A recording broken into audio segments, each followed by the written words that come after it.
Hi, everyone, and welcome to J Talks Live. I'm Anna Maria Tremonti. I'm the host of this virtual talk series. I'm also a broadcaster turned podcaster, host of the CBC podcast More.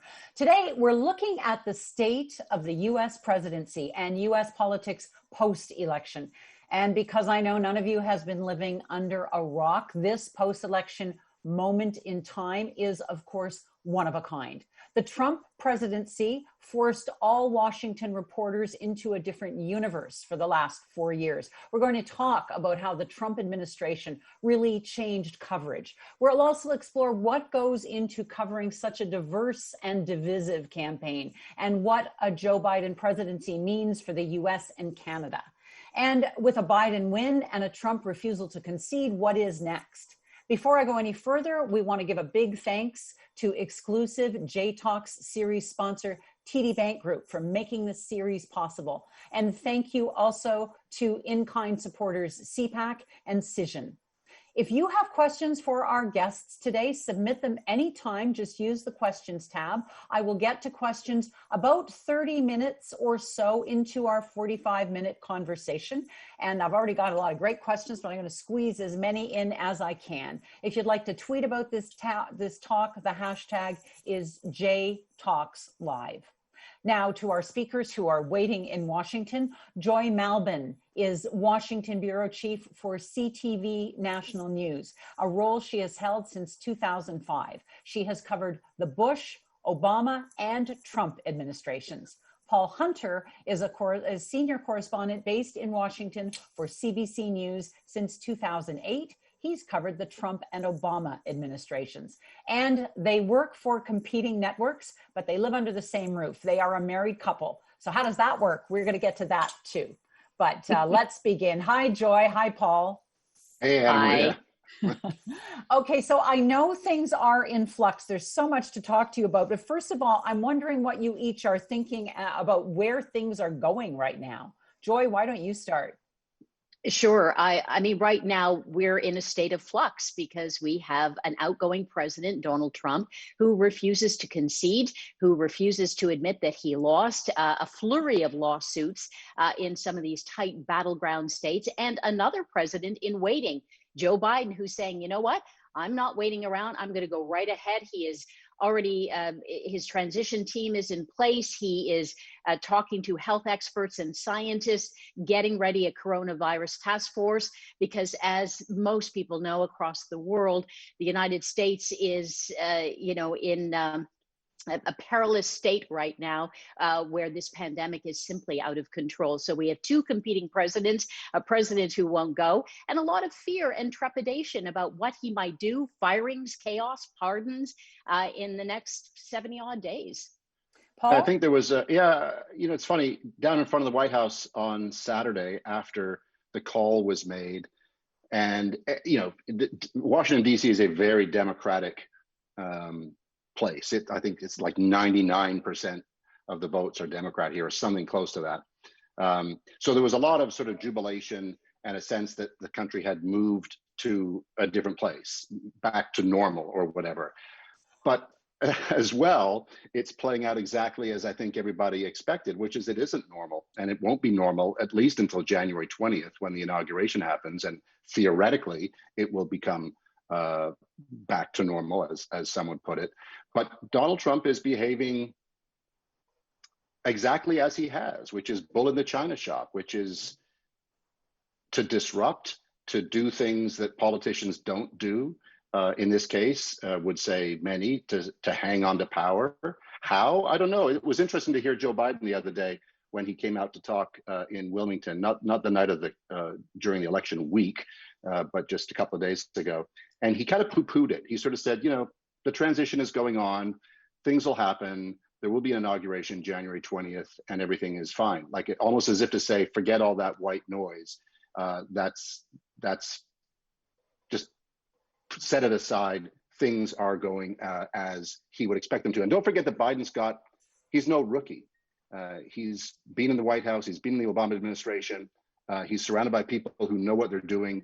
So on the one hand, everything is topsy-turvy, as Joy notes. But on the other hand, certainly Joe Biden is trying to signal that, things are going to be okay. But in what we've learned in the past 4 or 5 years really is to expect the unexpected. So the big truth is you don't know. Well, let's talk about the last 5 years, because you guys are longtime political reporters. You both worked Ottawa before you had Washington. What had to change in the way you covered an elected leader, a president, when it came to Donald Trump? Ooh, where do you start? Where do you begin? It's all one big blur. I'll tell you that the first thing I remember, Donald Trump, we could talk about the campaign and just how crazy it was, the enthusiasm. I remember being in places in Florida and looking at these lineups all the way down and going, what is going on here? And Hillary Clinton just wasn't getting that kind of enthusiasm. But the polls kept telling us she was going to win. And I remember being shell-shocked at 3 o'clock in the morning when they called the election for Donald Trump. So he takes power. You think, okay, everyone's saying, you know what, the presidency will change him. Well, you know what? He changed the presidency from the insults, the meanness, the falsehoods. One of the first things he says his crowds on Inauguration Day were bigger than Barack Obama's, and then it begins. Kellyanne Conway says alternative facts. How do you deal with this? How do you report this? You just have to keep pushing that out, that this is not true, this is not true, this is not true. Paul, how do you do that? Because have you ever had to fact check any kind of a world leader like that? When Joy talks about the inauguration and, the first, Trump's inauguration, it's that has been talked about so much, and yet it's so vital to understanding how the Trump presidency was covered. I think that was on the Saturday after, the day after the inauguration, I think, and Joy and I were both at that inauguration, and we were at the Obama inauguration. And it sounds facile now to sort of get into the debate over whose crowd was bigger, but when on that moment, at the outset of this presidency, you realized that you were going to be lied to, you were going to be told false information and alternative facts. And all of a sudden now, to cover a political story, you knew you were going to be dealing with people that were saying things that were patently, provably untrue. And where does that come from? And I know from, you've covered politics, Anna Maria. Politicians and the truth is a complicated relationship at the best of times. Everything from spin and interpretation to flat out wrong information. And our job as journalists is always to sift through that and try to get at the truth and try to get past the agendas of a politician in any party. It's all parties that do it. But from day one in the Trump administration, you knew you were dealing with this. And what do you do then? Because the fact is, when the president says something, you don't know. Is he privy to information that you don't know? Has he been told stuff that is from the land of secret things in America that he knows? Well, how can you prove? If you're going to say that is not true, you have to be able to prove it. And I would say, I'd just pick up on something Joy was talking about. Another aspect of covering politics in the age of Trump, Joy was threatened or felt threatened anyway in a lineup at a Trump rally. And so you're dealing with this incredible antagonism regarding the media as well. So you're trying to do your job, and we're here and Joy's also right. The Canadian flag on the camera is a tremendously powerful, I can report that the brand of Canada is strong in this country. And it keeps a lot of tensions low, but nonetheless, there's real antagonism and real mistrust of the media. And so that makes our job doubly hard. But Joy, you felt that in the lineup, did you not? I did. I remember this one particular rally that Donald Trump had, and I was speaking with a soldier who had done a tour of duty in Afghanistan. He didn't really want to talk, but as Paul said, when you say you're Canadian, they kind of think, oh, these are the nice people up north, and they don't really know what's going on. So we'll talk to them. So he does, and I say, what is it about Donald Trump that makes you come out and stand in line for hours and hours and and why you want to support him. And he says, well, because he's going to bring jobs. He's going to help us. And, politicians in the past haven't done this for us. I don't trust the Clintons. I don't trust the Bushes. I don't trust those dynasties. And we need something different. And, and then I'm kind of pressing him a bit more. And, he tells me, look, I'm a soldier. And then at one point he says, look, I have a gun and I don't want to talk to you anymore. And I went, okay, I'm backing off, that kind of thing. And it's this subtle kind of thing. And I just want to, Paul and I've talked about a lot about this, but when you go to these Trump rallies and you're inside the rallies, like outside, it's like a big tailgate party and people will talk to you. Although I've seen some Trump supporters actually swear, yell, and push other NBC reporters, other American networks, and it's pretty it's terrible to actually see that sort of thing go on. But inside, it's like being in a gladiator ring. You're part of the show. The press is demonized from day one. Donald Trump has weaponized fake news. He calls us enemy of the people. I just remember what Leslie Stahl asked him in the very beginning when he was elected. And she said, why do you do that? Why do you do that? He goes, well, because if I demean you and discredit the press, then no one will believe you when you write negative stories about me. This was all planned by Donald Trump.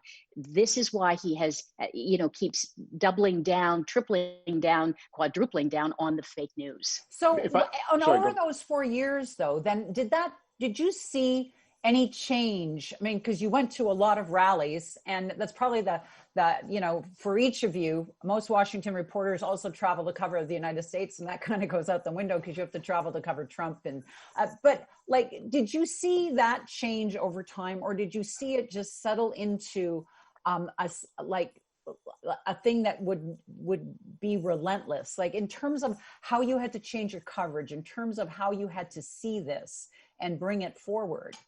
I would say one thing that I would say that I was reminded a lot, the circumstance that Joy describes, you see a lot of the antagonism, but in a weird, maybe counterintuitive way, one of the most fascinating aspects of covering Trump Nation, as it were, out in the hinterland, outside the beyond the proverbial beltway, is that not all of Trump voters are like that. And there are millions and millions who are not, the cliche MAGA hat wearing, but actual people with actual bona fide concerns and desires for the way they want their country to go. And they saw some aspects of that in Donald Trump, in terms of the ideology of the Republican Party, and their vote matters just as much as anybody else, and their opinions matter just as much as anybody else. And so while, often in covering Trump, it boils down to kind of caricatures of the president, caricatures of the people who follow him, but it was always instructive to me to get out and meet other Trump supporters who have real concerns that were not being addressed by Democrats. I mean, there's a reason that he won in 2016, and a lot of it was to do with the force of his personality, but it was also to do with the failures of Democrats to address real concerns in the Kentuckys and in the Southern Ohios and the West Virginias of the world. And as I say, their votes matter as much as anybody else. And so to me, the Trump part of one of the lessons of covering Trump was a reminder that there are multiple sides to every story, including in politics. And it's critical to pay attention to the other voices, even if you're thinking, oh, it's Trump Nation. They're just people who line up and wave their fists and stuff like that, because there's more to it than that. And, as you talk about this, I'm wondering what you think. We see the Republicans around him doubling down, obviously the senators, everybody supporting him right now in this moment. How do you think he has changed the Republican Party going forward? Go ahead. I was just going to say, it's the Trump Party now. I mean, Jared Kushner, in some of these tapes that we've heard, in journalist Bob Woodward, who had extraordinary access to Donald Trump and the family recently, and has come out with a book. They purposely they call it a hostile takeover. It was the Trump party, and that became very clear early on in the early days. And it's about power. And any Republican that crossed Donald Trump, and I'm thinking of Arizona Senator Jeff Flake, and certainly we saw what Donald Trump said about John McCain, and even when John McCain died, he continued to berate him. And anyone who crosses Donald Trump loses power. We're still seeing it because Trumpism is still a powerful tool. And you know, Donald Trump, when he eventually leaves office, he will still very much be part of the Republican Party. And you know, the old Republican Party, I think a Mitt Romney is part of the old Republican Party, but there is this fear and trepidation that if you do cross Donald Trump, somehow you will lose your seat, you will lose power. He will tweet about you, he will say terrible things about you, and then eventually you'll be gone. No, at first, I remember, again, 4 years ago, you know, the question from the get-go almost was, why have Republicans set aside their principles and just fall in line behind this guy if they seem like very different people? And I think the answer to that 4 years ago was that Republicans were given a gift, completely unexpectedly, because let's be honest, the whole planet thought Hillary Clinton was going to win, et cetera, and demographics in this country were changing. And so I think Republicans saw it as, you know, they may not get an amount of power in Washington for a generation, given the way things were looking at the time. And then instead, they got a Christmas present. They got the White House, they got the House of Representatives, and they got the Senate. And they had this guy in the White House. And I think a lot of Republicans thought, well, he'll grow into the job.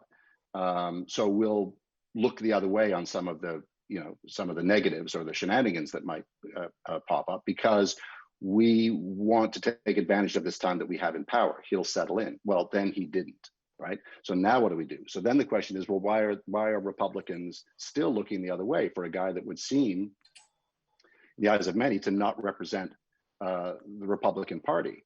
And the answer to that is, as Joy was hinting, because Trump and Trumpism and his 88 million Twitter followers and the people that are devoutly supportive of him is a powerful voting bloc in this country. And so come the next, even looking forward, so what happens to Trump now?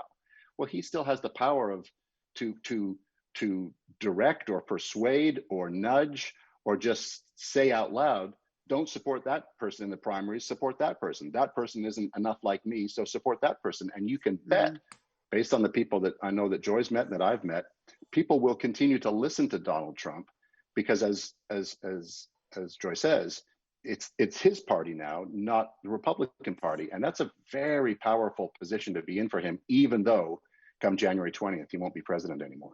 Okay, but at the same time, you make the point that, you know, his base is still there, and he got between 71 and 72 million votes, but he still got fewer than Joe Biden. There is a racial reckoning going on in the United States, even if he doesn't really want to recognize that.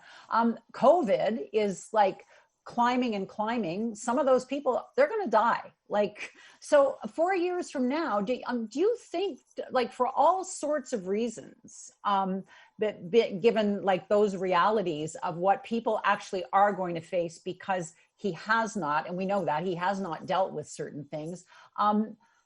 Do you think that that Trump, as this guy who they really support and has that power, will last another 4 years? Or do you think that there could be even more shift coming, given all the shift we've seen in the last 4 years? Well, I'm not sure. Looking at the last 4 years, I never could have predicted such a thing. But I will say this: when everyone thought Hillary Clinton was going to be the first female president and Donald Trump won, Donald Trump was saying before then, well, maybe I'll start up a media empire, Trump TV. There was all sorts of talk about that. And remember, too, in 2016, Trump was talking about a rigged election. because he thought he was going to lose. So I don't think Trump's going away. If it's not a media empire, there's even talk now. His former chief of staff, Mick Mulvaney, was saying that perhaps he'll run again in 2024. He is a powerful voice, and he has taken over the Republican Party. I guess the question is, in the next 4 years, which way the Republican Party, what's left of it, will not listen to him and try and be what it used to be, under a Mitt Romney or someone like that. Or Don Jr. could run for all we know. That's right. I mean, Joy's right. I mean, one of the things, one of the lessons of 2016 was that voting matters. Another lesson is that punditry is meaningless in the age of Trump. Like predicting anything with this guy is, I think, a mug's game. I would just throw into this aspect, what a Trump supporting voter told me a couple of weeks ago in Arizona, when I was, again, this never ending question, what is at the root of Trump love? And her answer was that he makes me proud to be American. And she doesn't get that from any other politician. And there's something to that. It sounds trite, right? But man, was it meaningful to that person. And the fact that she, like, all politicians theoretically want to make you proud to be Canadian or American. And the fact that she got this from Donald Trump is what determined her vote. And so, when Joy notes about Trump TV or Trump does not strike me as someone that wants to get out of the limelight and talk of running in 2024. But you're right, Anna Maria. I mean, demographics continue to change. That's why Republicans were so thrilled last time around, and they will continue to change.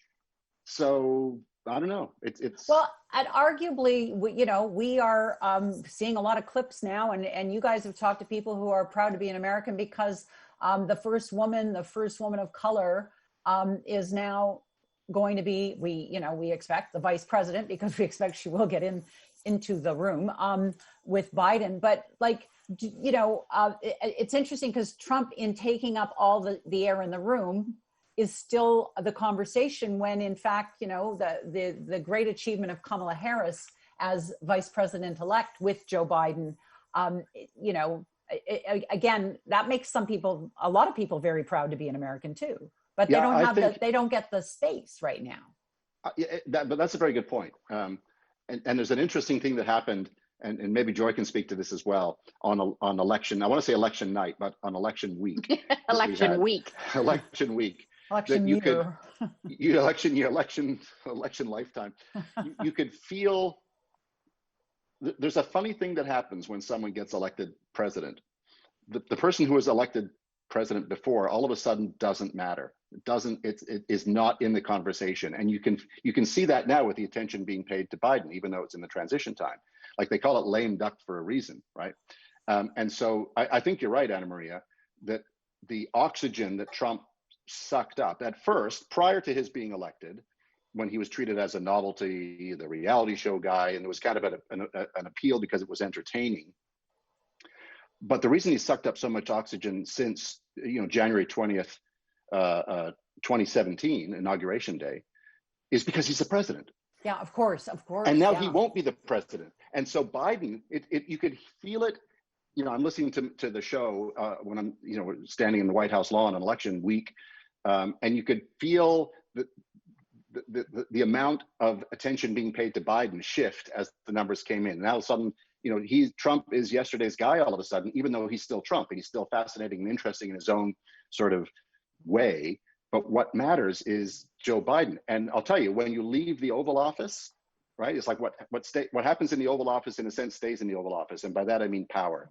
And the reason we paid attention to Trump, even in the craziest of crazy times, was because he's the president.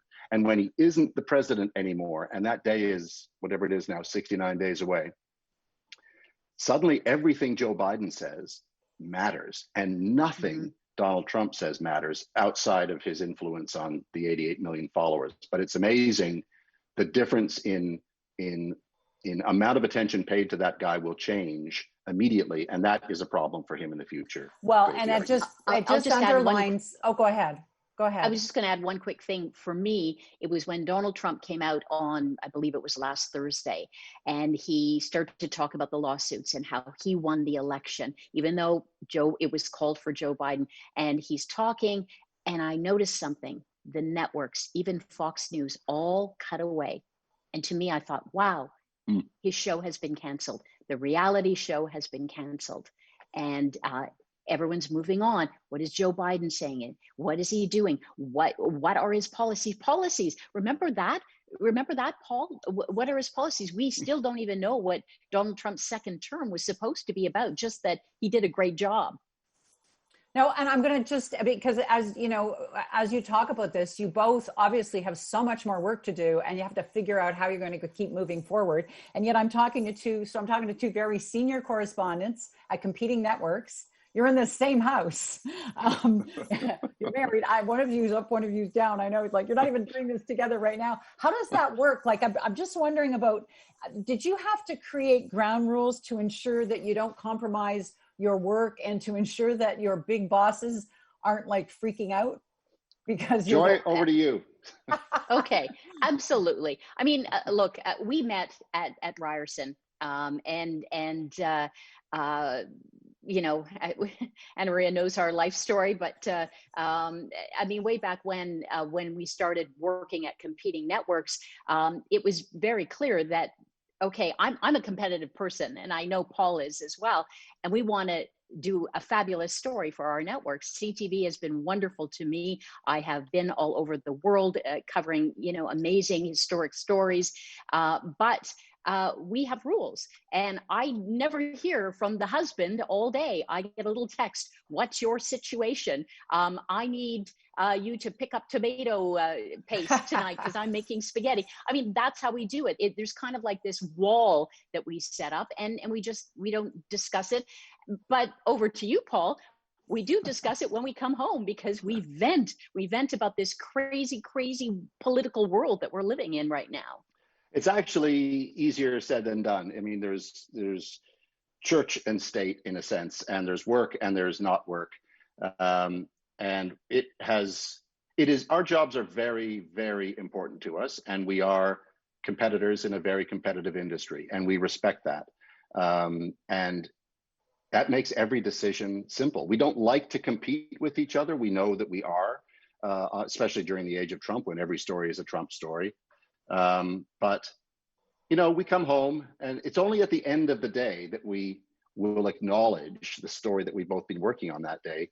And we might vent about the relentlessness of it, or the craziness of it, or the insanity of the day. And that's about it. You know, it's about respecting the other person's job. And in so doing, you're respecting your own job and your own employer. Every now and then someone will come up and ask, and like Joy says, I mean, the conversation we'll have is basically, are you going to be home for dinner or not? And that's the extent of it. So you know, the other thing is too, it's funny. At some point you get exhausted of talking politics too, because it's all day long, every day. And you know, I say to people sometimes, you know what, there's actually better stuff. There's more to this planet than that. So let's go, you know, let's stop and smell the roses somewhere. And that's what we do. Well, yeah, you are, after all, a huge Beatles fan, are you not, Paul? Haven't you like taken over at least one room with all your Beatles memorabilia? It's hidden under the bed. Oh, okay. If I spun the camera around, you'd see a few things that Joy has allowed me to put up on the walls. Yeah. Well, you know, have you ever shown up and been surprised to see the other one already there? Yes. Oh, and election night. No, the BP oil spill. Oh, okay, you tell that story first. So when the BP oil spill happened a lifetime ago, you know, we had, unbeknownst to each other, each of our networks had lined up like live hit spots on the beach with live hit satellite trucks and things like that. And you come down, and as you know, Anna Maria, when you're on a deadline, you're just focused on what you got to, oh my God, you know, Peter Mansbridge is going to be talking to me live on the National pretty soon. I got to get my words right. I got to make sure I'm knowing. And I got to the spot on the beach with the Gulf of Mexico behind, and it's like, I look, and like there's Joy. And it's like, what are you doing here at the very next spot? And then we both started talking at the same time, live on TV. And like, the last thing you want to hear in your voice is that one, because it's like, it's too distracting and I've got to talk this way. And so we don't like that at all. If we're on the road, we stay in different hotels. I don't want to know. I don't want, you do your job, I'll do my job, and everybody's happy. Well, you were next to each other on usually election say snide night. things to him. Trying to get him off his game. No, but on election night, you guys ended up next to each other too, didn't you? Outside the White House. Fluke, yep, we did. And we didn't like it one bit. Because right, Paul's Joy? voice is very loud and booming. But it's so, the funny thing is, I mean, it gets back to the central question here. How do you do it? Because it's like, it's such a, I don't want to be distracted. But there we were. I mean, it's quite a thrill on one level. Like, of all the gin joints in the world, all this time after Ryerson or whatever, it's election night in America, and we're standing on the White House lawn next to each other. I mean, personally speaking, it was quite a moment. But at the same time, when Joy told me that she knew the spot that she was going to be in, and I said, "Oh, you've got to be kidding! I do not want to hear your voice." And I would actually, if she was doing a hit, I would just walk away if I wasn't needing to do a hit, simply to stay focused. It was because it's hard to describe, because it doesn't sound like it would be complicated, but it can get so. Well, I'll just add one more quick thing, though. Yep. Just because, we talk about being distracted by one another, but I will say this: when you're doing, and you know this, Anna Maria, when you're doing live hits, and I'm talking to Lisa on election night, you are so laser focused on that, and you just tune out everything. And my secret is I put earplugs in as well, so I don't have to hear Paul's voice. That's good to know. Well, we do have a question from David Gorman, who said, and I guess he's talking about like the whole Trump coverage and the election specifically. Did you have any fun, or was it just a slog? I would say it feels like a slog because it's been 2 straight weeks of just this, but I mean, it's been the last 5 years. But yeah, it is fun sometimes. It's fun because you just watch this country. You talk to so many people. I mean, when we talk about Trump supporters, I mean, Paul's right. Some of them are lovely little old ladies that remind you of your grandmother, and they're sweet and lovely, and they're getting something from Donald Trump because he tells them he is their voice. I remember the last story I did on evangelicals, why so many support him, when we know about the Access Hollywood tape, when we know about all the allegations of sexual assault, that sort of thing. And, for some people, it's just this one issue, and it's about abortion to them.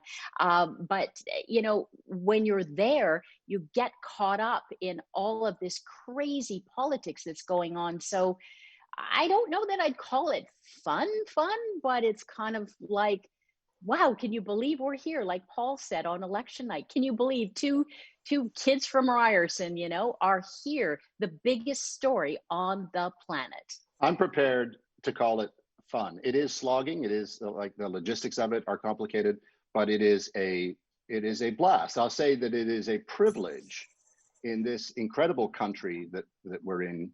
It is a privilege talking to voters and Americans about any of this.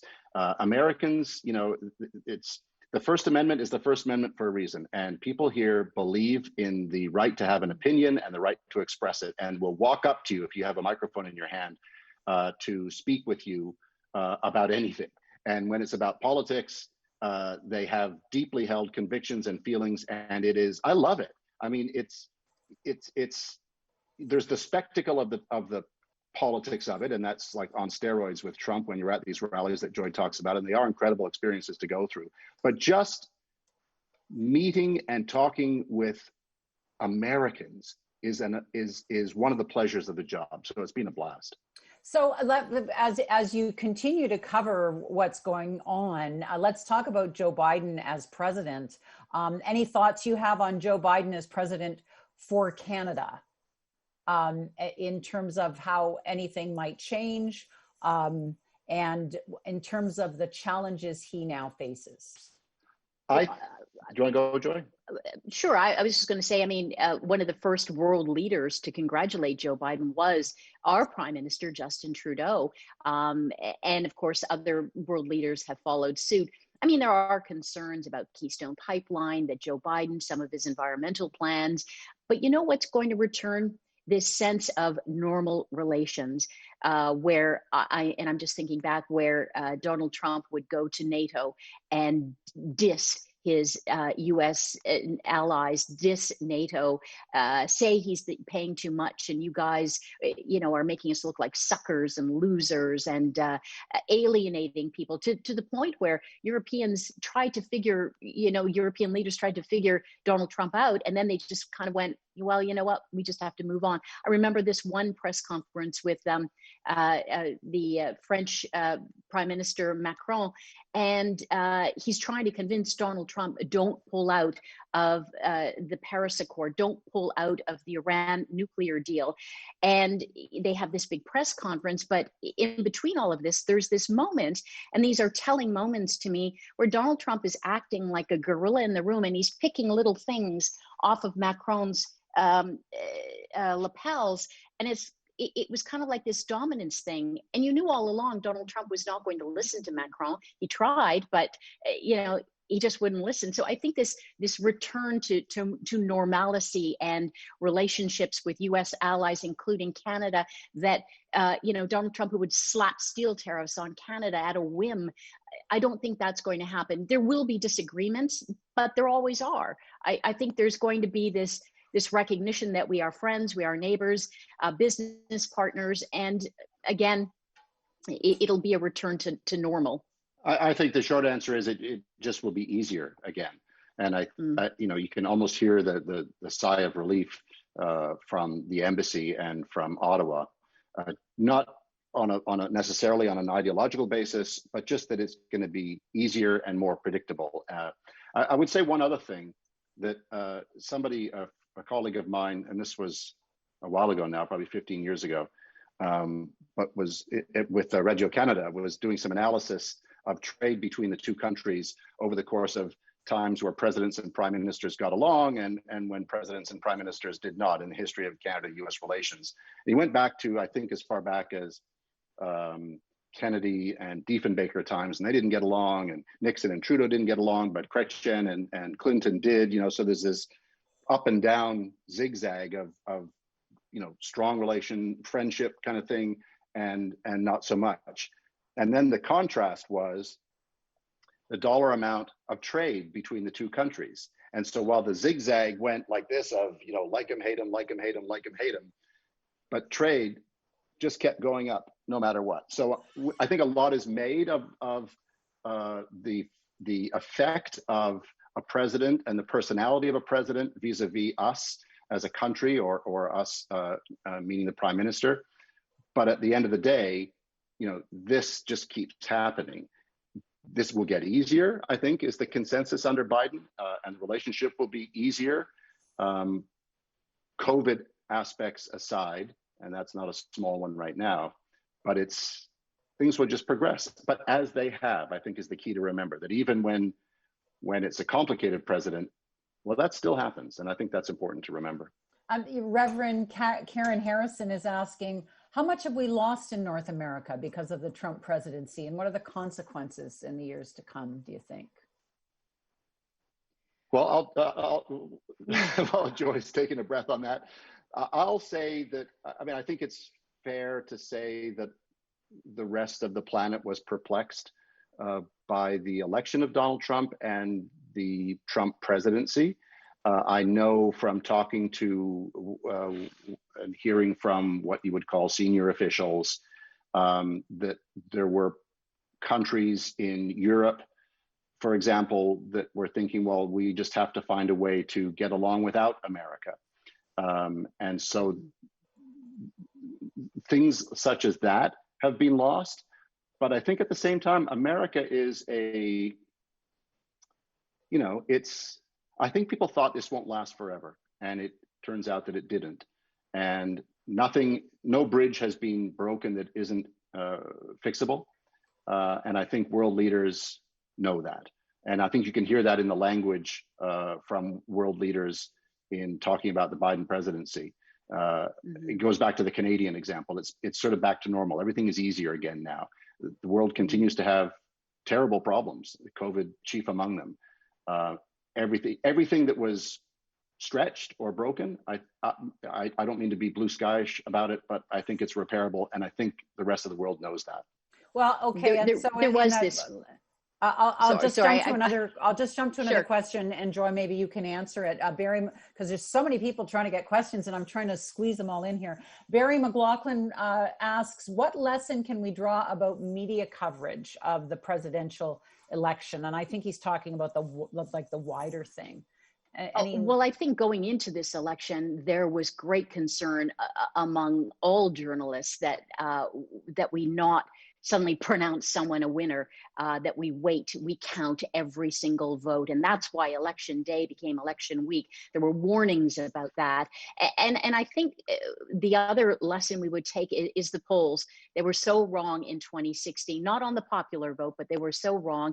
And I think what the polls this time around, I wouldn't say they were totally wrong, but this so-called feeling that there was going to be a landslide for Joe Biden, and it did not happen.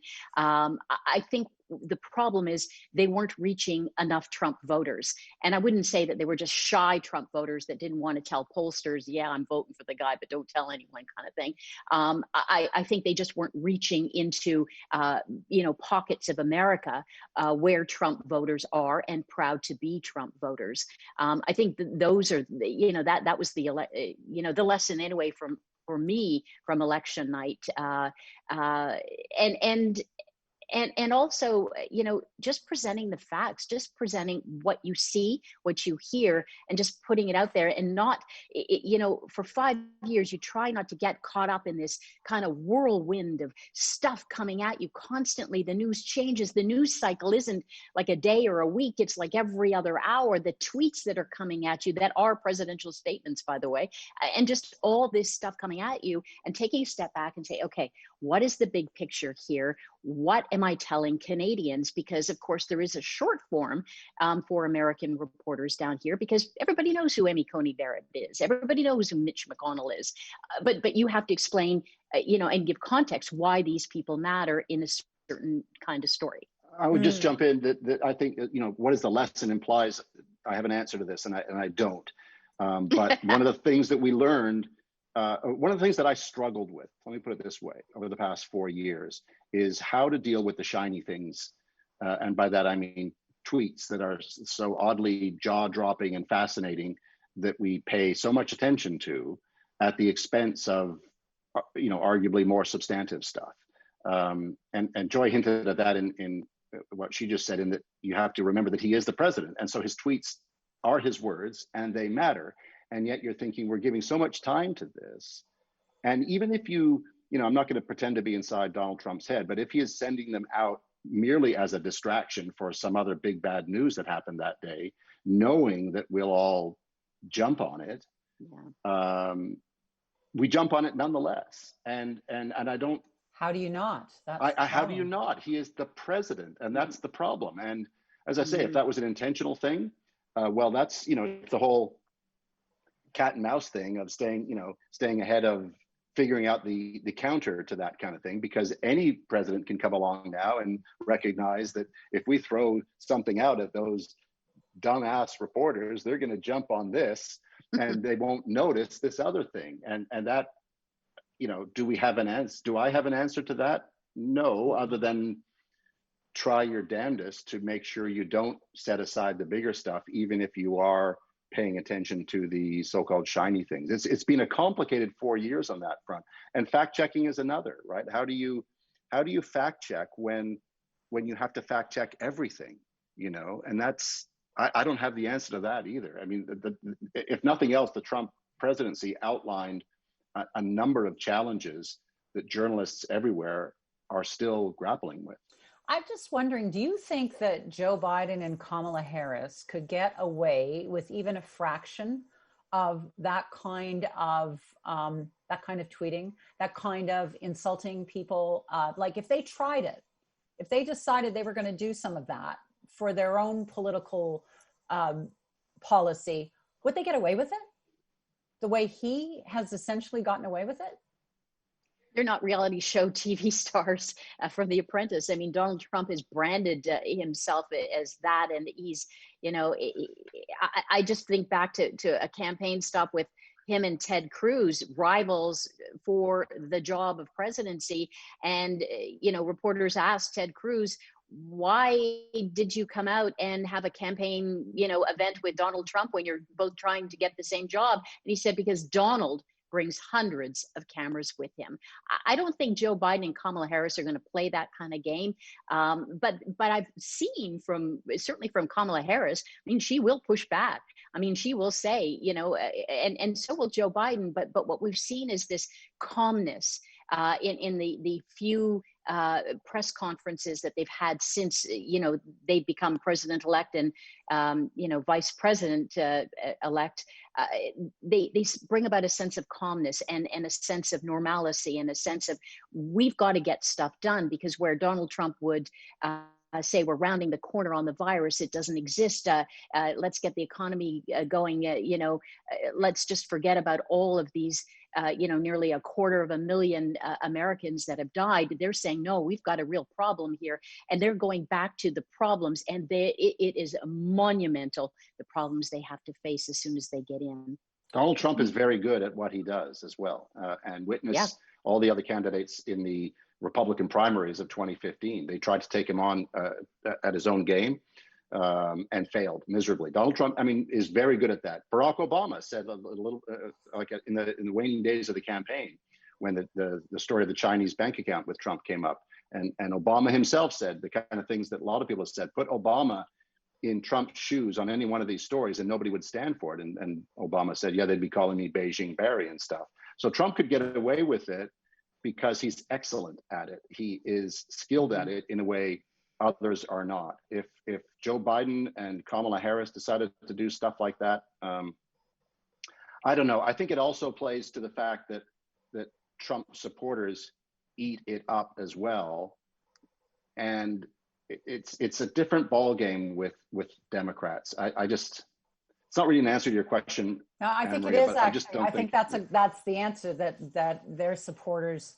want something more substantive. But you both have just hit on something, which means there's so much work to do, which means for both of you, there's so much work to do too. So thanks for taking the time, and I hope you get to come up for air soon. And keep that separation on church and state there, and keep doing great jobs. Joy Malbon, Paul Hunter, thanks a lot. Total fun, Anna Maria. Wish we had more time. Yeah, well, me take too. care. Thanks, Anna Maria. Bye-bye. Bye. We're going to all be watching the U.S. and this state of transition as we go forward. So thanks to all of you for joining us and for all of your questions. As usual, I couldn't get them all in. You had some great questions, though, so thank you. And we hope you will join us for our final show of 2020. It is November 19th, which is next week, next Thursday. We're exploring the mental health toll for journalists who are covering the pandemic, the challenges they face both personally and professionally, and what can be done to help reporters cope through this ongoing reality. Our show will feature Dr. Anthony Feinstein, professor of psychiatry at the University of Toronto. Anthony Feinstein is a global authority on how journalists are impacted by the traumatic events on which they report. And joining him will be Mira Selva, director of the Journalist Fellowship Program at the Reuters Institute for the Study of Journalism. Planning is underway for more J Talks in the new year. For updates, you can follow the Canadian Journalism Foundation on Twitter, Facebook, LinkedIn, Instagram, or visit the website to sign up for the newsletter. See you next time. Stay safe, and thanks for being with us today.